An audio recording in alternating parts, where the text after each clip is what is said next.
दैनिक जागरण का संपादकीय डिक्टेशन। गति 100 शब्द प्रति मिनट। स्टार्ट होगा 5 सेकेंड बाद।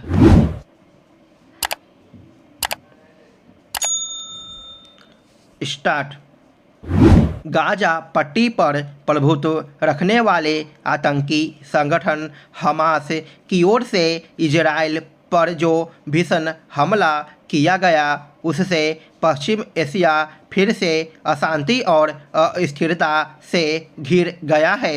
यह कहना कठिन है कि इस हमले में अपने सैकड़ों लोगों के मारे जाने और कई लोगों को बंधक बना लिए जाने से कुपित इजराइल ने फिलिस्तीन के एक हिस्से गाजा पट्टी में हमास के ठिकानों पर जो हमले शुरू कर दिए हैं वे कब थमेंगे। आशंका इसकी है कि इजराइल को अन्य मोर्चों पर भी लड़ना पड़ सकता है, क्योंकि फिलिस्तीन के एक अन्य क्षेत्र वेस्ट बैंक से भी उसके खिलाफ हमले हो सकते हैं। लेबनान में ठिकाना बनाए हिजबुल्ला गुट ने तो इजरायली इलाकों में हमले शुरू भी कर दिए हैं। हमास की तरह हिजबुल्ला को भी ईरान का समर्थन हासिल है। यदि फिलिस्तीन के पक्ष में जॉर्डन, सीरिया और मिस्र भी इजराइल के खिलाफ सक्रिय हो जाए तो हैरानी नहीं, क्योंकि अतीत में ये देश मिलकर उस पर चढ़ाई कर चुके हैं। जो भी हो, इजराइल और अरब देशों के बीच तनाव बढ़ना तय है। इस तनाव का असर पश्चिम एशिया के साथ साथ अन्य देशों पर भी पड़ सकता है, क्योंकि जहां अमेरिका और यूरोप इजराइल के साथ हैं, वहीं चीन और रूस फिलिस्तीन के पक्ष में खड़े हो रहे हैं। यदि पश्चिम एशिया में तनाव के चलते अरब देशों से कच्चे तेल की आपूर्ति बाधित हुई तो पूरी दुनिया उससे प्रभावित होगी। पश्चिम एशिया के अस्थिरता से घिरने से G20 सम्मेलन में भारत से यूरोप तक आर्थिक गलियारा बनाने पर बनी सहमति पर भी असर पड़ सकता है। साफ है कि पश्चिम एशिया के हालात भारत के लिए भी चिंता का कारण है, चूँकि इजराइल को एक तरह से अपने अस्तित्व की लड़ाई लड़नी पड़ रही है। इसलिए तत्काल माहौल शांत होने की आशा कम ही है।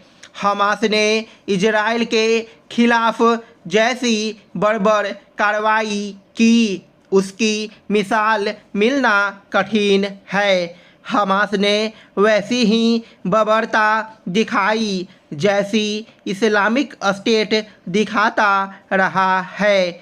हैरानी इस पर है कि हमास आतंकियों की रोंगटे खड़े कर देने वाली क्रूरता के बाद भी कई देश उसका समर्थन कर रहे हैं।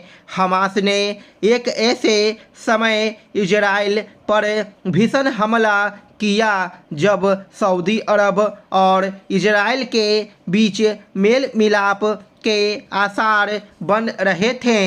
इस मेल मिलाप की नींव डालने का काम पूर्व अमेरिकी राष्ट्रपति डोनाल्ड ट्रंप ने अब्राहम समझौते के माध्यम से किया था। इसी समझौते को आगे ले जाते हुए सऊदी अरब और इजराइल के बीच मैत्री संबंध कायम कराने की पहल जो बाइडन कर रहे थे। बाइडन की इस पहल से फिलिस्तीन का मामला भी सुलटने के आसार थे, लेकिन ईरान को यह पहल रास नहीं आ रही थी। यह मानने के पर्याप्त कारण हैं कि उसने ही हमास और फिर हिजबुल्लाह को इजराइल पर हमले के लिए उकसाया। मानव धर्म में पूर्वजों का स्थान देवतुल्य माना गया है। माता पिता और उनके जनक की श्रृंखला मानवता के विकास की पोषक रही थी।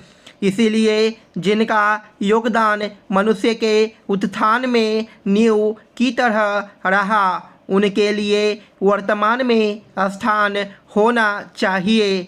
उनके नाम पर मूर्ति लगाना, संस्था बनाना या कोई आयोजन करना विरासत को संरक्षित रखने जैसा है, किंतु चरित्र में उन्हें बसाना ही उत्तम समर्पण है। उनके आत्मा को स्पर्श करने के लिए धर्मानुकूल व्यवहार वर्तमान पीढ़ी का परम कर्तव्य है। पूर्वजों ने हमारा निर्माण किया। हमारे चरित्र से लेकर सर्वांगीण विकास की गाथा के रचयिता तो वे पूर्वज ही हैं, तो उनके परलोक गमन के पश्चात हमारा कोई दायित्व शेष अवश्य बचता होगा।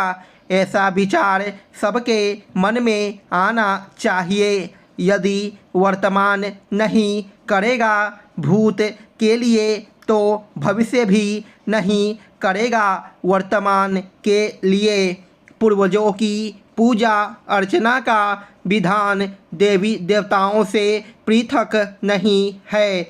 यह आत्माओं के अस्तित्व का परम कारण भी है। पूर्वजों का उद्धार प्रत्येक मानव का दायित्व है, जिसे हर हाल में पूर्ण करना चाहिए, अन्यथा पैतृक कर्तव्य की गति बाधित हो जाएगी। जो मानव प्रमादवश अपने पैतृक ऋण को भूल जाता है, उसका पतन सुनिश्चित मानिए। प्रीति भावना से विमुख होकर प्राणी शिखर पर पहुंचकर भी केवल शून्य को प्राप्त करेगा।